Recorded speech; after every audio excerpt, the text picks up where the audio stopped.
Nah, dosis yang saya berikan adalah seperti ini. Saya suntikan lewat bagian dada dan sayap.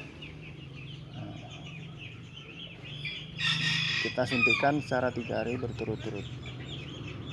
Oke, akan saya suntik ayam saya. Ini.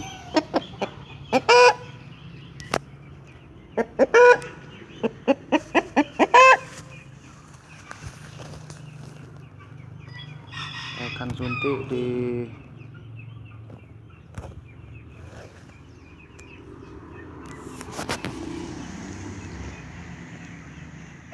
daerah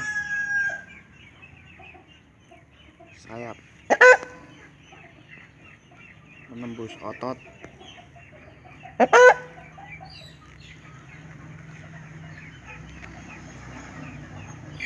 menembus daging,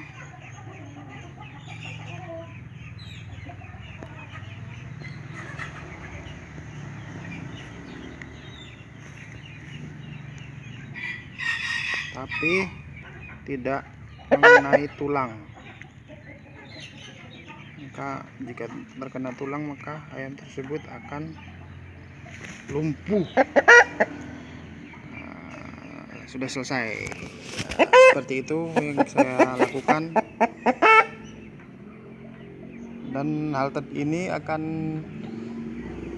diulangi secara 3 hari berturut-turut. Oke, sekian yang dapat saya sampaikan. Assalamualaikum warahmatullahi wabarakatuh.